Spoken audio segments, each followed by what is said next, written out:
Hey guys, welcome back to the Readers. I hope you are having an amazing day. Let's get right into the stories. The first one is a pro-revenge story. My friend, I'll call her Rachel, worked at a digital marketing agency in Ontario, Canada. It was a small owner-operated business with the owner and 3 employees, including my friend. Everyone worked Monday to Friday from 9 a.m. to 5 p.m. One of Rachel's co-workers, I'll call her Margaret, a woman in her early 60s, was a constant source of workplace drama. She had mastered the art of taking unauthorized time off beyond her allocated vacation days. To compensate for these absences, she would claim overtime by allegedly coming to the office during off hours to catch up on work, though no one had asked her to do so.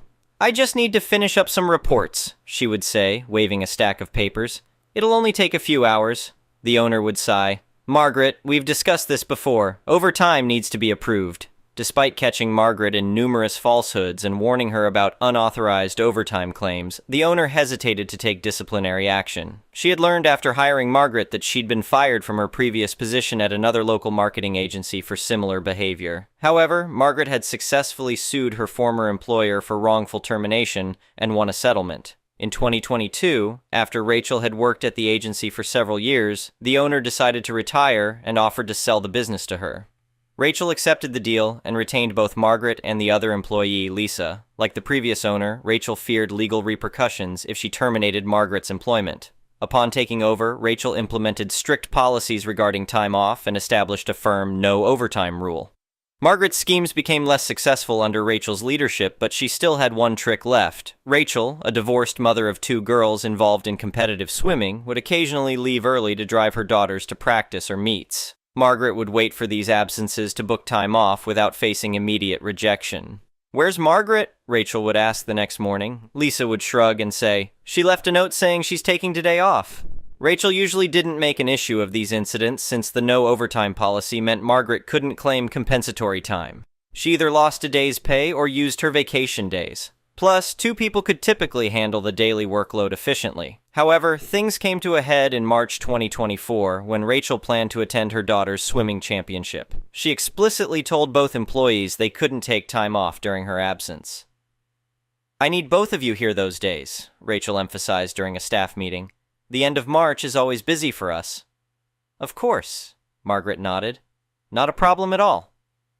A few days later, while working on Saturday, Rachel discovered Margaret had booked a trip to Vancouver for her daughter and son-in-law, plus a ticket to Edmonton for herself, all coinciding with Rachel's planned absence. She'd also marked those days as vacation time on the calendar. Rachel sent an email. "Margaret, I notice you've requested time off for March 28th, 29. As discussed, these dates are unavailable due to my absence." Margaret's response was swift. "My daughter's having emergency dental surgery. I need to help with my granddaughter. It's unavoidable." Rachel replied, "I'm aware of the Vancouver trip you booked for your daughter and son-in-law, and your flight to Edmonton. The time off request is denied." "I've given this company 10 years of dedicated service," Margaret wrote back, completely ignoring being caught in her lie. "If I'm not valued here, I have no choice but to retire. Consider this my 2 weeks' notice." Rachel consulted her accountant, who advised this was the perfect opportunity to resolve the Margaret situation legally, as everything was documented in writing. The following Monday, Rachel arrived early with her partner Mark as a witness. She packed Margaret's personal items and secured the company's client database cards that Margaret had stubbornly kept in paper format. When Margaret walked in at 8:55, she cheerfully called out, "Good morning, everyone!" Rachel stepped forward. "Margaret, I've accepted your retirement notice. Here's your final paycheck, including 2 weeks' salary in lieu of notice." Margaret froze. "What? But I didn't retire. I'm not ready to retire." "Your email clearly stated your intention to retire," Rachel said firmly. "This is ridiculous. Lisa, you know I didn't mean to retire," Margaret appealed to her coworker. Lisa kept her eyes on her computer screen. "I think you should listen to Rachel, Margaret." When Margaret spotted her box of belongings minus the client cards, she demanded, "Where are my cards? Those are mine." "They contain confidential client information and belong to the company," Rachel explained. Margaret refused to leave without the cards, leading Rachel to call the police. When officers arrived, they quickly assessed the situation and escorted Margaret out with her personal belongings. The next day, Rachel displayed a sign in the office window. "Congratulations to Margaret on her retirement after 10 years of service." She also placed a similar announcement in the local paper. The final touch was checking retired on government employment forms, effectively preventing Margaret from claiming unemployment benefits. The next one is an entitled People's Story. I never expected to find myself in the middle of a neighborhood drama, but life has a funny way of throwing curveballs at you. This all started when my nephew Jake, 25, needed a place to stay after finishing grad school. I'm his Aunt Sarah, 42, and I own a nice 4-bedroom house in a relatively upscale suburban neighborhood in Connecticut. I bought this house about 10 years ago when property values were lower thanks to smart investments and a successful career in software development. I live alone since my divorce 5 years ago, so I had plenty of space. When Jake called me explaining his situation, struggling with student loans and needing time to find a job in his field, I didn't hesitate to offer him one of my spare rooms. Jake moved in last March and everything was going great. He's a quiet, responsible young man who keeps to himself, helps with house maintenance, and even cooks dinner sometimes. He landed a remote position with a tech startup and was slowly building his savings while contributing to utilities and groceries. I enjoyed having him around. It made the house feel less empty. Enter Karen Thompson, my next-door neighbor who moved in about 6 months ago. From day one, she appointed herself as the unofficial neighborhood watch coordinator and made it her mission to know everyone's business. She's in her mid-50s, with that signature highlighted bob haircut and an air of superiority that could suffocate you from 20 feet away. The first incident happened in July. I was at work when Jake called me, sounding confused and frustrated. Aunt Sarah, the neighbor lady, just came over demanding to see my rental agreement and threatening to call the police because she says I'm living here illegally, he said. I felt my blood pressure rising immediately. What? Karen came to my house making demands? Yeah, she said she's on the homeowner association board and needs to verify all renters in the neighborhood. She insisted that single-family homes can't be rented out to multiple unrelated tenants. I took a deep breath. First of all, I'm not even renting to you. You're my nephew staying in my home. Second, I've owned this house for 10 years, and we don't even have a homie owner association. Did you tell her that? I tried, but she wouldn't listen. She kept saying she's going to report me for unauthorized occupancy or something. Don't worry about it. I'll handle Karen. That evening, I marched over to Karen's house and rang her doorbell. She opened the door with that fake sweet smile that makes your skin crawl. Oh, hello, Sarah. I was just about to come talk to you about your tenant situation. I cut her off immediately. Karen, let me make something very clear. That young man is my nephew, and he's staying in my house that I own. We don't have a homie owner association here, and you have absolutely no authority to demand anything from him or me. Her face turned red. Well, I've been receiving complaints about a strange young man living in your house. As a concerned neighbor? Concerned about what exactly? Jake works from home, keeps to himself, and hasn't caused any problems. And who exactly is complaining? Because I've talked to our other neighbors, and they all like Jake. That's not the point, Karen sputtered. There are rules about these things. Property values to consider. What if he's dealing drugs or running some kind of illegal business? I couldn't believe what I was hearing. Are you seriously suggesting my nephew is a criminal based on absolutely nothing? Because that sounds like defamation to me, Karen. I'd be very careful about spreading those kinds of accusations. I'm just trying to protect our neighborhood, she insisted. No, you're harassing my family member and making false claims. This is your only warning. Stay away from Jake and stop making up lies about him, or we're going to have serious problems. I turned and walked away as she stood there fuming. I thought that would be the end of it, but Karen was just getting started. Over the next few weeks, she began a campaign of harassment. She would take photos whenever Jake came and went from the house. She called the police twice, reporting suspicious activity, which amounted to Jake working on his laptop in our backyard or having a friend over to watch football. The police were apologetic and quickly realized Karen was wasting their time. Then she started posting on the neighborhood Facebook group, making vague but pointed comments about unauthorized residents and security concerns. When other neighbors defended Jake and me in the comments, she doubled down and claimed she had evidence of illegal activities. The situation reached a breaking point in September. I came home from work to find Jake looking worried. Aunt Sarah, you need to see this, he said, handing me an official-looking letter. It was a notice claiming to be from a property management company, stating that I had violated my lease agreement by allowing unauthorized occupants and demanding that Jake vacate the premises within 30 days or face eviction proceedings. What the actual hell? I examined the letter closely. The company name looked legitimate, but something felt off. I pulled out my phone and did a quick search. This is a fake, I said after a few minutes. This company exists, but their logo is slightly different, and they don't even operate in our state. Someone created this to look official. Karen, Jake asked. Who else? She's really crossed the line now. Creating fake legal documents is criminal harassment. I called my lawyer immediately and explained the situation. He confirmed that fabricating eviction notices is illegal and could result in serious consequences. He helped me prepare a cease and desist letter detailing all of Karen's harassment and threatening legal action if she didn't stop immediately. The next morning, I woke up to absolute chaos. Karen had called code enforcement, the police, and a local news tip line, claiming my house was an illegal boarding house with dangerous criminal elements. She'd apparently spent the night calling every authority figure she could think of. 2 police officers, a code enforcement inspector, and even a local news van were parked outside my house at 7 a.m. I stepped out in my robe, coffee in hand, ready to deal with this nonsense once and for all. "Good morning, officers," I said calmly. "I see my neighbor Karen has been busy." One of the officers, a seasoned-looking sergeant named Rodriguez, approached me. "Ma'am, we've received multiple complaints about illegal occupancy and suspicious activities at this address." I noticed Karen standing in her driveway, poorly hiding her smug satisfaction behind her morning coffee cup. "Let me save everyone some time," I said. I went inside and returned with a folder containing my house deed, tax records, and other documentation.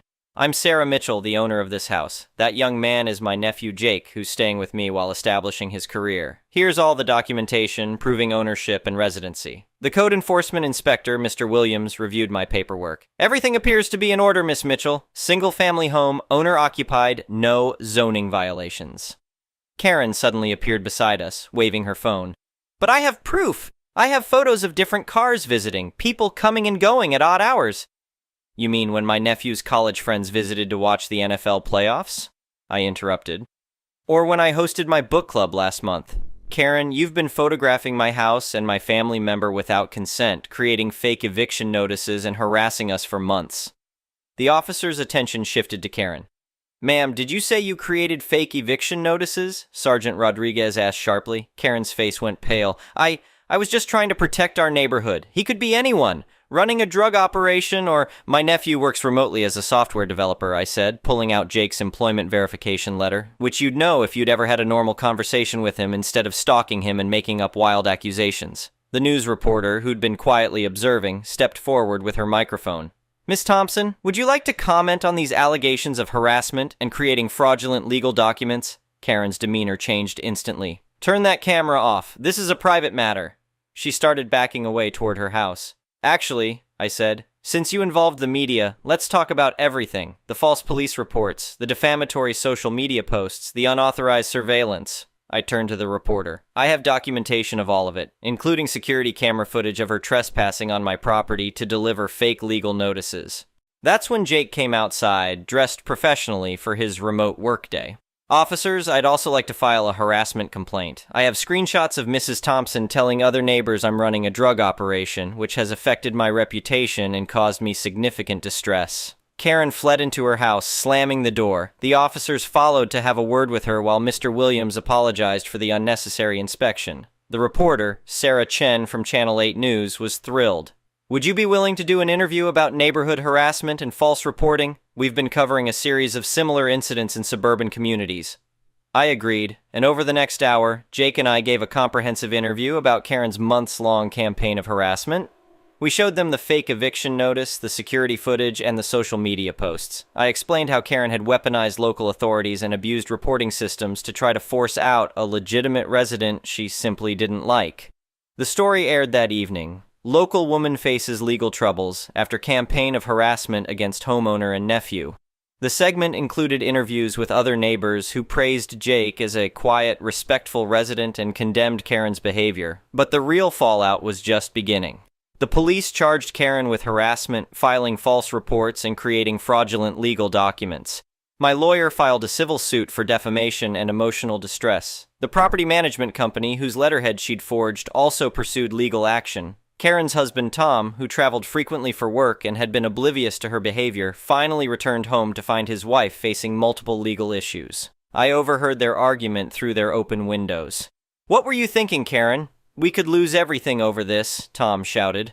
"I was protecting our property values. That young man is a software developer staying with his aunt. Our neighbors all like him. You're the one who's destroyed our property value. Who's going to want to live next to someone known for harassing their neighbors?" The next day, Tom came over to apologize profusely. I'm so sorry for everything my wife has done. We'll be paying for her to get counseling, and we'll cover any legal fees and damages. She's clearly developed some unhealthy obsessions since retiring. I appreciate that, Tom, I replied, but this went far beyond normal neighbor disputes. She tried to have my nephew forcibly removed from his home and accused him of being a drug dealer. That affected his reputation and mental well-being. I understand completely, Tom said, looking defeated. We'll make this right, whatever it takes. The legal proceedings took several months. Karen ended up with a harassment conviction, had to pay significant damages to both Jake and me, and was ordered to attend counseling and perform community service. She was also banned from posting on neighborhood social media platforms. The incident had an unexpected positive outcome for Jake. A tech company executive saw the news story and was impressed by Jake's professional handling of the situation. He reached out with a job offer that came with a significant salary increase. While Jake was now earning enough to afford his own place, he decided to stay with me a bit longer. We'd grown closer through the ordeal, and I enjoyed having him around. As for Karen and Tom, they put their house on the market 3 months later. The story had gone viral locally, and Karen couldn't show her face at the grocery store without people recognizing her as the housing Karen from the news. They sold at a loss and moved to Florida. The day they moved out, several neighbors organized an impromptu street party. Everyone brought food and drinks, and we all celebrated the return of peace to our neighborhood. Jake grilled his famous burgers, and I made my signature potato salad. As I looked around at my neighbors, chatting, laughing, and enjoying each other's company, I couldn't help but smile at the irony. Karen's attempt to protect the neighborhood had actually brought our community closer together. The following week, our new neighbors moved in, a lovely retired couple who immediately invited everyone over for coffee and cookies. When they asked about the neighborhood, someone started to mention the Karen incident, but I stopped them. Let's just say we learned that good neighbors respect boundaries, mind their own business, and support each other, I said. Welcome to the neighborhood. Jake, who was helping them unload moving boxes, added, and if you ever need any tech support, I'm right next door. We all laughed and life went on. Sometimes I see Karen's story shared in various entitled people forums online, usually with titles like, Karen tries to evict homeowner's nephew, gets served justice instead. It serves as a reminder that sometimes standing up to bullies isn't just about protecting yourself. It's about showing others that they can't get away with harassing innocent people. Jake eventually did move out last month, having saved enough for a down payment on his own house just a few blocks away. But he still comes over for Sunday dinners, and we laugh about the time a neighbor tried to evict him from his aunt's house. The whole incident taught us both valuable lessons about standing up for what's right and the importance of documenting everything when dealing with difficult people. As for me, I installed a better security system and cameras just in case any future neighbors get any ideas. But mostly, I'm grateful for how everything turned out. Sometimes it takes a Karen to bring out the best in a community, even if that wasn't her intention at all. The next one is a petty revenge story. I'm on my way driving home from town, and I take the dual carriageway. I'm in the second lane, and I'm gaining on the guy in front of me who's not quite doing the speed limit. He also isn't overtaking anyone, he's just sat there holding me up along with the line of cars behind me. I can't move over and undertake him as there's another car beside me, so we're basically stuck with him until we reach the end of the long dual carriageway. Approaching the roundabout at the end, the guy now decides to move over at the last minute. He had the whole dual carriageway to make that move, but he chooses to do it now. Great. Thanks. I suppose this is fine though, as both of these lanes lead to the exit I'm looking to take, and now I can overtake him on the roundabout. He's probably taking the first exit, and I'll take the second. As I come alongside him, his indicator comes on. He's changed his mind. He wants to come back into my lane and go in entirely the opposite direction. Not today, mate. I'm committed to taking this lane to my exit, and he's forced to come with me. I floor it out of the roundabout as the two lanes now merge into one. He's floored it too, hoping to undertake me and give me what for. Instead, I merge just in front of him and he's ranting and raving in my rearview mirror. Nice. The next road we're on goes on for about a mile to the next village, and he's right up my backside the entire way. Entering the village, he takes the next turn off, going in the direction he'd meant to have been going at the roundabout. This detour will cost him at least 5 minutes, maybe 10. I had a little laugh and a silly little grin the whole way home. The next one is a malicious compliance story. Got my first career job in a local government, keeping tabs on its real estate and the legal documents relating to said real estate. I'm wet behind the ears, my first 40-hour-per-week career job. This was a time when multitasking was a huge buzzword in business, and it seemed every single job I applied for required someone with good multitasking skills. I thought it was bullcrap. I worked best when only working on one task at a time, and managing my workload via a daily time allotment schedule. That is, I'd schedule my work in 15-minute lumps when I got in the morning and work on those tasks. That way, I never missed a deadline or had a project fall between the cracks. For example, some tasks got slotted 2 hours, some whole days, some just 15 minutes. I love to keep my desk clean. All tasks that appeared in my physical inbox were sorted and prioritized. The paperwork was then filed and the task scheduled for later that day or later in the week depending on how urgent it was. Consequently, my desk was always empty, save one folder and a few maps related to the folder. Once one task was done, that folder and its maps were filed, a new folder and its maps were retrieved. One afternoon, my direct boss walks in, looks at my desk with its one folder and two maps, looks at my clean-topped filing cabinets, looks at my empty inbox, physical one you actually put paper folders in, grunts, walks out. 20 minutes later, my boss strides back into my office, drops 18 inches of folders and papers onto my inbox. States proudly and firmly, "It doesn't look like you have enough to do. This should keep you busy."